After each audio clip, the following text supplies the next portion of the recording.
Aujourd'hui, nous allons parler de la manière de rédiger des propositions de subvention efficaces. Il s'agit d'une compétence importante, en particulier pour les acteurs qui travaillent dans le domaine du développement, mais aussi pour tous ceux qui travaillent dans le secteur privé et public.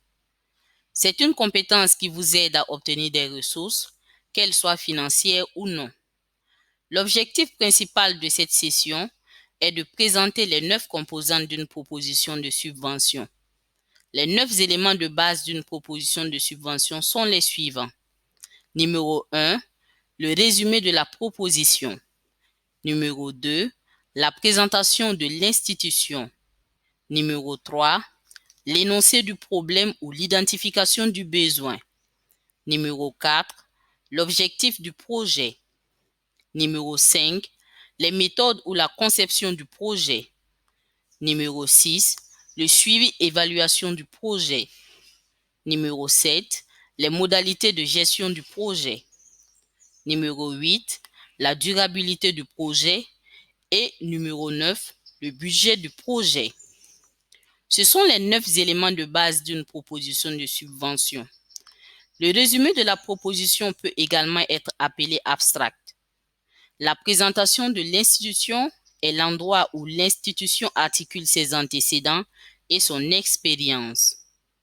L'énoncé du problème est l'endroit où vous identifiez le problème auquel vous répondez ou le besoin auquel il faut répondre. À partir de cet énoncé du problème, vous élaborez vos objectifs, à la fois les objectifs généraux et les objectifs spécifiques. Ensuite, vous en venez à la méthode ou à la conception du projet. Comment allez-vous atteindre ces objectifs? Quelle activité allez-vous mettre en œuvre? Ou comment allez-vous concevoir votre réponse au problème?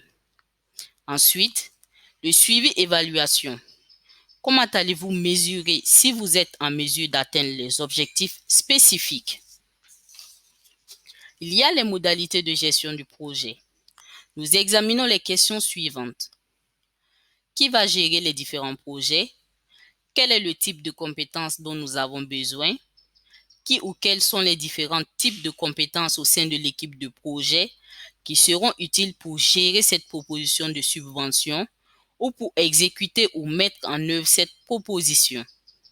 Ensuite, bien sûr, la durabilité. Comment allez-vous soutenir ce projet au-delà de la période de financement? Et enfin, le budget du projet. Combien ce projet va-t-il coûter? Donc, numéro 1, le résumé de la proposition. Le résumé de la proposition est essentiellement le résumé dont j'ai parlé plus tôt. Il est également connu sous le nom de résumé exécutif. Il apparaît au début, il est rédigé en dernier et il tient généralement sur une page. Il décrit le projet proposé, résume les points clés et communique les objectifs spécifiques de la proposition. Il met également en évidence les principaux résultats. En gros, le résumé de la proposition donne un aperçu de ce dont il s'agit. Il montre essentiellement les différents ingrédients qui composent une proposition spécifique. Il permet donc au lecteur ou à l'examinateur de se faire une idée de l'objet du projet spécifique et de la manière dont il sera mis en œuvre et mesuré. Numéro 2, la présentation de votre organisation. Cet élément concerne les antécédents de votre organisation. C'est la partie où vous documentez l'expérience de votre organisation. Vous mettez en évidence les projets spécifiques que votre organisation a réalisés. Il s'agit donc de données pertinentes sur votre organisation, de ses antécédents avec l'agence ou d'autres donateurs, de votre mission, de vos objectifs, de vos réussites ou de votre impact. C'est là que vous présentez des informations pertinentes pour l'agence ou le donateur auquel vous vous adressez, et cet aspect de la proposition contribue à établir votre légitimité et votre crédibilité. Cet aspect de la proposition contribue à établir votre légitimité et votre crédibilité. Il s'agit d'un aspect très important de votre proposition, car il met en évidence vos antécédents et votre capacité à respecter les différents aspects de la proposition. Numéro 3, L'énoncé du problème. Souvent, on dit que si nous n'avons pas de problème, il est nécessaire d'élaborer une proposition. Alors, quel est le problème? C'est l'aspect où vous identifiez le problème, ce à quoi vous répondez dans la proposition. Cela vous aide également à identifier le besoin spécifique. Quel est donc le problème auquel cette proposition est élaborée pour répondre? C'est l'énoncé du problème. L'énoncé du problème doit être clair et sans ambiguïté. Il doit être concis. Il doit être bien étayé. Il doit être traité à l'aide de données, de rapports de recherche, d'évaluation des besoins. Tout ce que vous utilisez pour justifier le problème doit être basé sur des preuves. Il doit être factuel et tous ces éléments doivent être directement liés au problème. Il est important, lors de l'élaboration d'une proposition, d'investir beaucoup de temps pour s'assurer que la formulation du problème est claire et qu'il est évident pour tout le monde que vous répondez à un problème spécifique. Le problème doit être pertinent pour l'agence de financement. Il doit inclure les bénéficiaires, l'engagement institutionnel envers le problème et bien sûr le contrefactuel, ce qui se passera sans le soutien financier et pourquoi il est important que quelqu'un soutienne votre institution pour répondre au problème. Et bien sûr, il doit détailler la manière spécifique dont les problèmes seront résolus.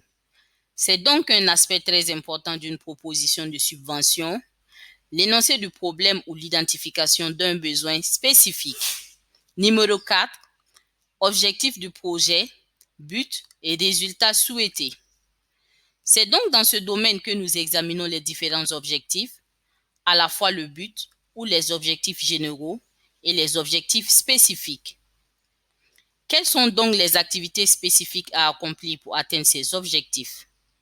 Identifier tous les objectifs liés au but global, discuter des méthodes à employer pour atteindre le but global ou l'objectif global.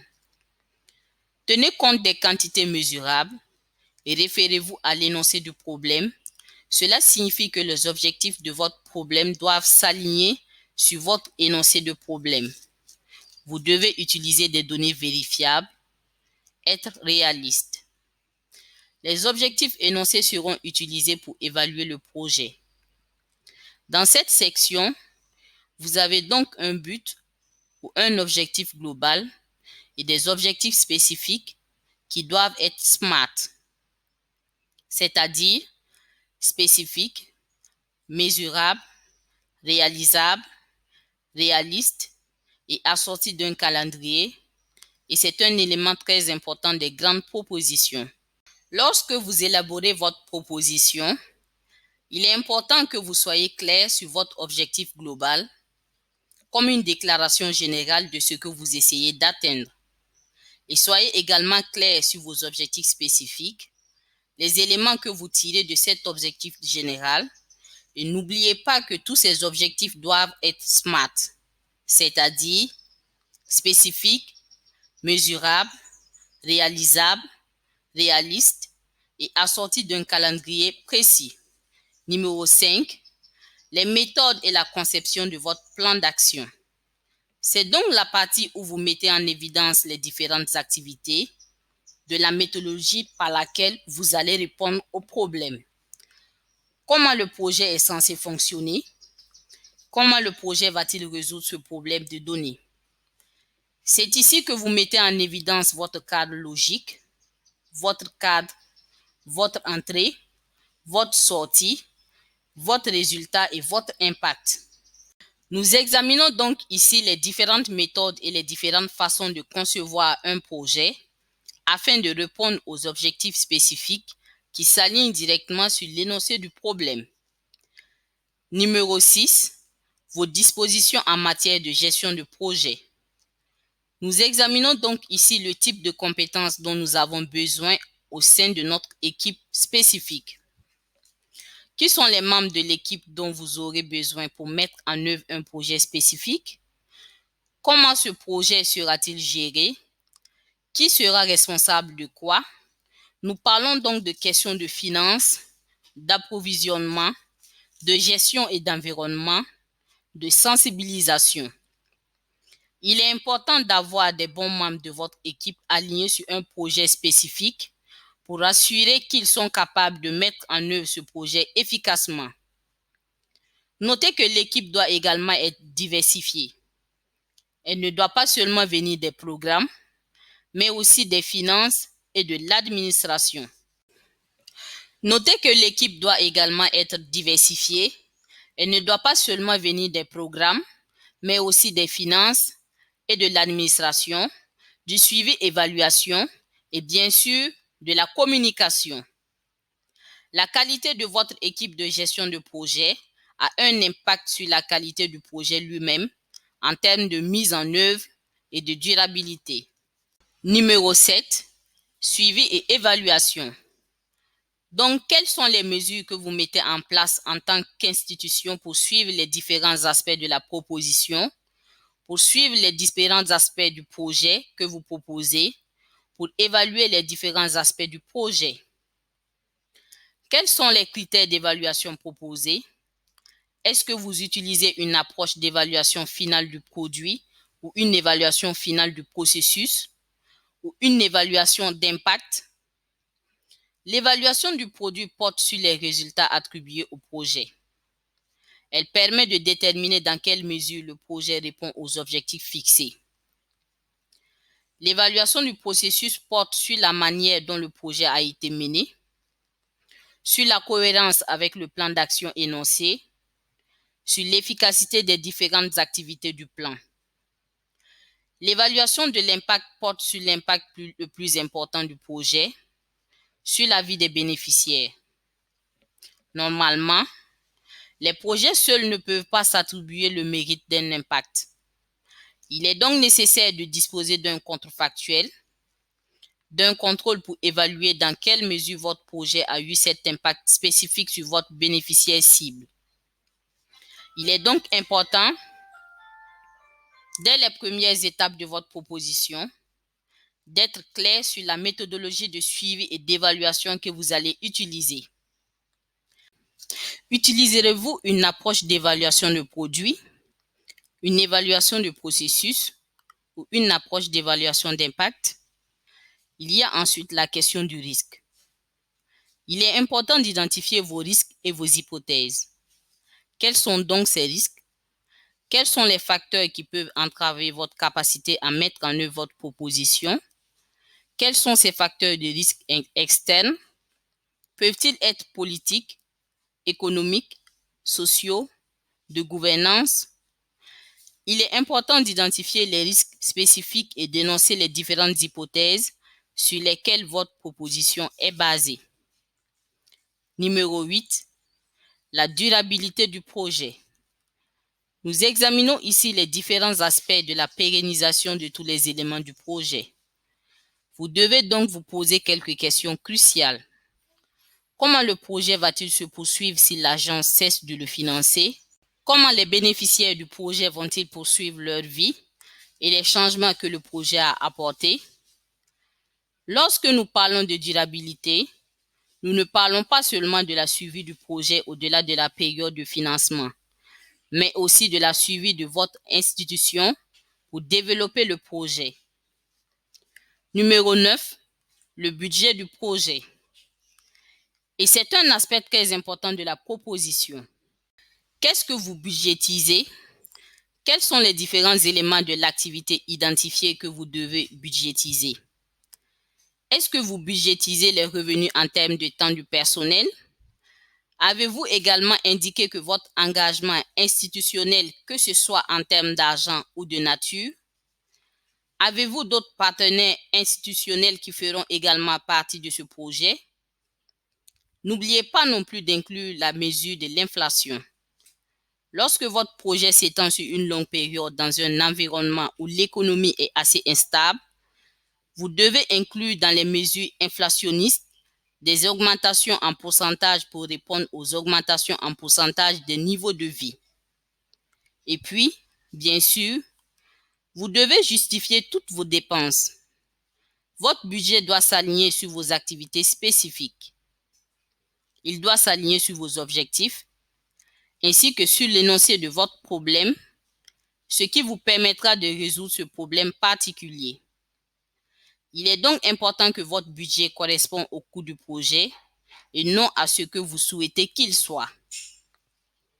Un autre aspect important de la budgétisation est qu'elle doit être cohérente avec l'exposé de la proposition. Les salaires doivent être conformes à la politique de votre établissement. Les achats d'équipements doivent être du type autorisé par le donateur ou l'agence. S'il s'agit d'une situation où vous devez obtenir des fonds de contrepartie, cela doit être spécifié dans le budget. Et bien sûr, il est toujours bon d'ajouter un audit ou des évaluations institutionnelles antérieures de vos processus de gestion financière et de reporting des subventions de votre organisation afin que votre budget soit un document de soutien solide pour la soumission de la proposition. Reprenez donc les 9 éléments de base d'une proposition de subvention. Numéro 1, le résumé de la proposition. Numéro 2, la présentation de l'institution. Numéro 3, l'énoncé du problème. Numéro 4, les objectifs du projet. Numéro 5, les méthodes ou la conception du projet. Numéro 6, le suivi et évaluation du projet. Numéro 7, les modalités de gestion du projet. Numéro 8, la durabilité du projet. Et numéro 9, le budget du projet. Ce sont les 9 éléments de base de toute proposition de subvention. Notez que chaque modèle de subvention utilise un langage différent. Ils peuvent demander des éléments supplémentaires, comme les risques et les hypothèses. Mais dans chaque proposition de subvention, ces 9 éléments sont ceux que vous verrez et ce sont les éléments les plus importants d'une proposition de subvention.